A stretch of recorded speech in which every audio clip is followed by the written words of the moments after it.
اعوذ باللہ من الشیطان الرجیم بسم اللہ الرحمن الرحیم قال النبی صلی اللہ تعالی وسلم لا ينظر الرجل الى الرجل ولا المرأة الى المرأة۔ ناظرات، آج کا ہمارا موضوع بھی خواتین کے متعلقہ ہے، اور ہر ہماری دوسری بہن اس کو بیوٹی پارلر کا فوبیا لگتا ہے، یعنی گویا کہ ایسی بیماری میں مبتلا ہو چکی ہیں کہ شادی بیاہ کے موقع پر 25-25 ہزار کی کمیٹی ڈال کر بیوٹی پارلر میں فیشن اور میک اپ کے لیے جاتی ہیں۔ تو ذہن میں رکھیں کہ بلا شک شبہ عورت کے لیے زیور کا استعمال بالکل جائز ہے، لیکن اپنے شوہر کے لیے جائز ہے اور شریعت کے دائرے کے اندر رہ کر جائز ہے، مطلقاً جائز نہیں۔ لیکن اس میں کسی کا بھی کوئی اختلاف نہیں ہے کہ زیورات کا چھوڑنا افضل ہے۔ استعمال اگرچہ عورت کے لیے جائز ہے، وہ سونے کے زیورات استعمال کرے، انگشتریاں استعمال کرے، ہار استعمال کرے، بالیاں استعمال کرے، جی اس کے لیے یہ سب کچھ جائز ہے، لیکن پھر بھی ان کا استعمال نہ کرنا جو ہے زیادہ وہ فضیلت کا جو ہے وہ باعث ہے۔ اور اس پر وہ روایت ملتی ہے کہ جس میں خاتون جنت حضرت سیدہ فاطمہ الزہرا رضی اللہ تعالیٰ عنہ کے متعلق آتا ہے، آپ نے ایک دفعہ سونے کا زیور استعمال کیا ہوا تھا، یعنی سونے کا ہار استعمال کیا ہوا تھا، تو وہ گلے میں ہار لٹکا ہوا آقا علیہ الصلوۃ والسلام کو نظر آیا تو سرکار نے ناراضگی کا اظہار فرمایا۔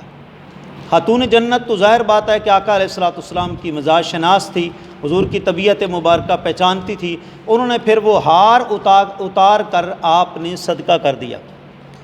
جی آقا علیہ الصلوۃ والسلام کے پاس پھر آئیں تو سرکار مسکرائے، سرکار نے مسکرا کر فرمایا کہ فاطمہ، لوگ کیا کہتے کہ محمد صلی اللہ علیہ وسلم کی جو بیٹی ہے، جی محمد صلی اللہ علیہ وسلم کی بیٹی کے گلے میں آگ کا ہار ہے، مطلب یہ تھا کہ تمہیں دنیا کے زیور پہننا زیب نہیں دیتا، یہ تو آگ ہے، اور آگ کا ہار محمد صلی اللہ علیہ وسلم کی بیٹی کے گلے میں ہو، یہ پسندیدہ ہو نہیں سکتا۔ اور ایک روایت ابو داؤد کی صفحہ 436 پر موجود ہے کہ آقا علیہ الصلوۃ والسلام نے ارشاد فرمایا، جو شخص اپنے محبوب کو آگ کے کنگن پہنانا چاہے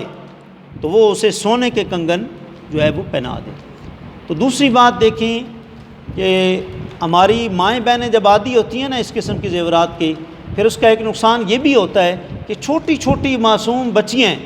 ان کو بھی بچپن میں جو زیورات کی جو ہے وہ عادت ڈال لیتی ہیں، حالانکہ ان کو زیورات کی عادت نہیں ڈالنی چاہیے بچپن میں، اس کے نقصانات ہیں۔ دیکھیں پہلا اس کا نقصان تو یہ ہے کہ بچپن میں جب ان کو آپ عادت ڈالیں گی، ایسا کرتے کرتے کرتے یہ عادت ان کی پختہ ہو جائے گی، راسخ ہو جائے گی، پھر بڑے ہو کر وہ کبھی باز نہیں آئے گی، اور بڑے ہو کر پتہ نہیں آپ کے حالات اس کی اجازت دیتے ہیں یا نہیں دیتے، پھر وہ بار بار بچی اصرار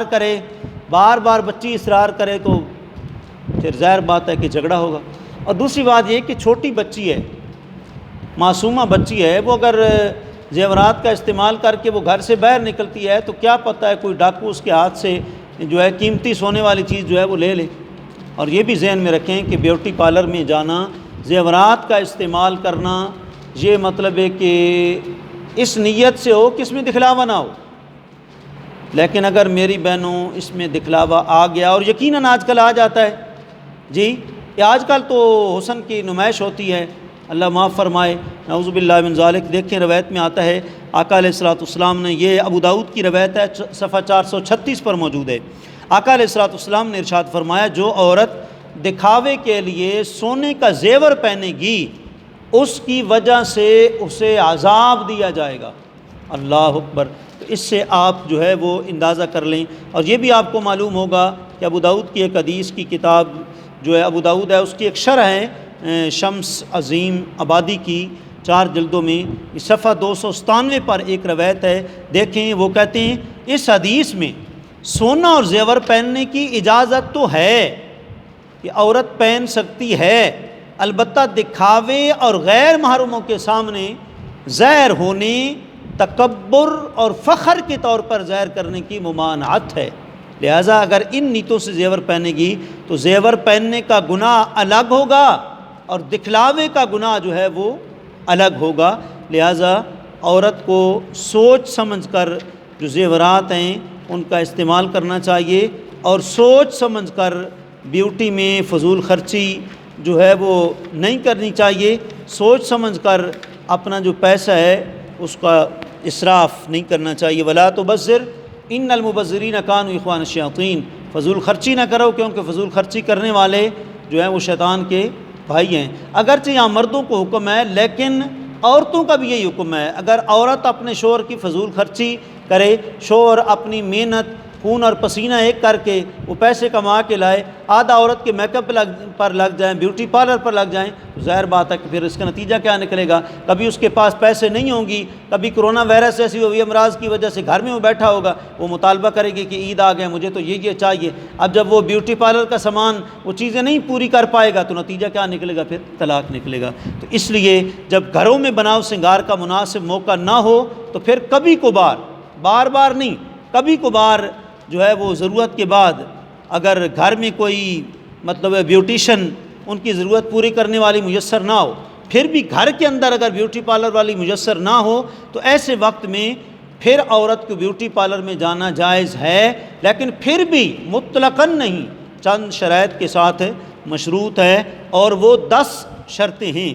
وہ 10 شرطیں۔ پہلی شرط، واقعتاً وہاں جانے کی ضرورت ہو، مثلاً شادی بیاہ کا موقع ہے، اگر واقعتاً ضرورت سمجھتی ہے جی تو پھر جائے، ورنہ حقیقتاً تو حسن اصل وہی ہے نا جو اللہ نے عطا فرمائے۔ نمبر 2، وہاں جائے بغیر کوئی چارہ کار نہ ہو کہ خواتین کی ضرورت وہیں پوری ہو سکتی ہو، اس کے علاوہ کہیں پوری نہ ہو سکتی ہو، تب بھی بیوٹی پارلر میں جا سکتی ہے، جائز ہے۔ نمبر 3، گھر میں آ کر میک اپ کرنے یا چہرہ دھلوانے فیشل کرانے والی کوئی خاتون بیوٹیشن دستیاب نہ ہو، تب بھی جو ہے وہ جا سکتی ہے۔ اور چوتھی شرط بیوٹی پارلر میں جانے کی یہ ہے کہ ایسی جگہ واقع نہ ہو جہاں جو ہے وہ تاک جھانک کرنے والے موجود رہتے ہیں، یعنی کوئی کھلا اور پر رونق مقام جہاں مردوں کی آمد و رفت زیادہ ہو، یہ نہ ہو جی، عورتوں کا الگ ایک سسٹم ہو، آگے بھی عورت ہو آگے مرد نہ ہو۔ اور نمبر 5، راستہ محفوظ و معمول ہو، راستے میں آوارہ لوگ چوراہوں میں جگہ جگہ پر موبائل پکڑ کے نہ کھڑے ہوں کہ کہیں مطلب نقصان نہ ہو۔ نمبر 6، آنے جانے کے راستے میں کوئی محرم ساتھ ہو، کوئی نہ کوئی مطلب والد ہو، بھائی ہو، شوہر ہو، کوئی نہ کوئی ساتھ ہو۔ نمبر 7، آنے جانے کے وقت پردے کا مکمل اہتمام ہو جی، اوپر مکمل جو ہے وہ بڑی چادر اوڑھی ہوئی ہو۔ نمبر 7، آنے جانے کے وقت مکمل پردے کا اہتمام ہو۔ نمبر 8، فضول خرچی اور بے مقصدیت سے بالکل پرہیز ہو۔ فضول خرچی، اگر ایک بیوٹی پارلر مثال کے طور پر 5000 میں زیب و زینت کے جدید ٹیکنالوجی کے آلات فراہم کرنے کے ساتھ مکمل تیاری کر رہا ہے، دوسرا 25000 میں کر رہا ہے، تو ظاہر ہے 5000 والے کے پاس جائے گی تو 20000 کی فضول خرچی سے عورت کی بچت ہوگی۔ نمبر 9، بیوٹی پارلر میں بیوٹیشن خوف خدا رکھنے والی مسلمہ خاتون ہو، کافرہ، کرسچن، ہندو، غیر مسلم کوئی بھی نہ ہو۔ نمبر 10، بناؤ سنگار میں اللہ تعالیٰ کی حدود کی پامالی نہ کی جائے، یعنی کوئی بھی خلاف شرع کام نہ ہو جس کی وجہ سے اللہ تعالیٰ کی ذات جو ہے وہ ناراض ہو۔ تو اگر ان شرائط کے ساتھ کبھی کبھار عورت بیوٹی پارلر میں جائے تو اس کے جانے کی گنجائش ہے، لیکن اگر کوئی خاتون گھر میں آ کر چہرہ دھلوانے والی، مہندی لگانے والی اور میک اپ کر دینے والی میسر ہو، یا باقی شرائط میں سے کوئی شرط نہ پائی جاتی ہو، نہ پوری ہو، اس وقت بیوٹی پارلر جانا جو ہے وہ جائز نہیں ہوگا۔ اس سے جو ہے وہ عورت کو جو ہے وہ گریز کرنا چاہیے۔ اور یہ بھی ذہن میں رکھیں، سنسان جگہوں اور مارکیٹوں کی سنسان منزلوں کے بیوٹی پارلر میں جانا جائز نہیں ہے جی۔ خواتین جو بیوٹی پارلر میں واقعی ضرورت کی وجہ سے جانا چاہتی ہیں، اس بات کا خیال رکھیں سنسان جگہوں پر بنے ہوئے اور مارکیٹوں کے سنسال فلور پر واقع بیوٹی پارلر میں جانا جو ہے درست نہیں ہے، اور خطرے سے خالی بھی نہیں ہے۔ ایسی جگہوں پر ایمان، مال کے ساتھ عفت و جو ہے وہ عصمت، آبرو سے بھی معروم ہونے کا خطرہ ہوتا ہے۔ اور کھلی جگہوں کے بھی ان مراکز میں جائے جہاں راستے میں یا اس کے ارد گرد اوباش لڑکوں اور آوارہ لڑکوں کی جو ہے وہ اٹھک بیٹھک نہ ہو۔ تو یہ تمام تر جو ہے شرائط اگر ملحوظ عورت رکھے گی تو پھر ان شرائط کے ساتھ مشروط جو ہے عورت کا پھر بیوٹی پارلر میں جانا جو ہے وہ جائز ہے۔ یہ ذہن میں رکھیں، اور ساتھ یہ ذہن میں رکھیں کہ میک اپ اور بناؤ سنگار کا اہم مسئلہ ہے، اس مسئلے کی وجہ سے بیوٹی پارلر کا کام مکروہ قرار پاتا ہے۔ عورت کا بناؤ سنگار بھی اسی مسئلے کی سے جواز کی حدود سے نکل آتا ہے۔ مسئلہ یہ ہے کہ خواتین اپنی بھویں باریک بنانے کے لیے بھووں کے آس پاس کے بال نوچ کر یا نچوا کر نکال دیتی ہیں، اور مقصد صرف اور صرف خوبصورتی ہوتا ہے۔ اس کا حکم یہ ہے کہ بھویں باریک کرنا اور کروانا جائز نہیں ہے، اور ناجائز کی بنیادی وجہ آقا علیہ الصلوۃ والسلام کا ارشاد ہے، مسند امام احمد کی جو ہے 6 جلد ہے، صفحہ 257 ہے، اور بخاری کے صفحہ 63 پر، اور جو مسلم ہے اس کے مطلب صفحہ 1678 پر یہ روایت موجود ہے۔ عدم جواز کئی وجہ آقا علیہ الصلوۃ والسلام جو ہے آپ کا ارشاد ہے جس میں آپ نے سمل سے منع فرمایا، اور ایک دوسرے ارشاد میں ایسا کرنے والی عورتوں پر لعنت فرمائی ہے۔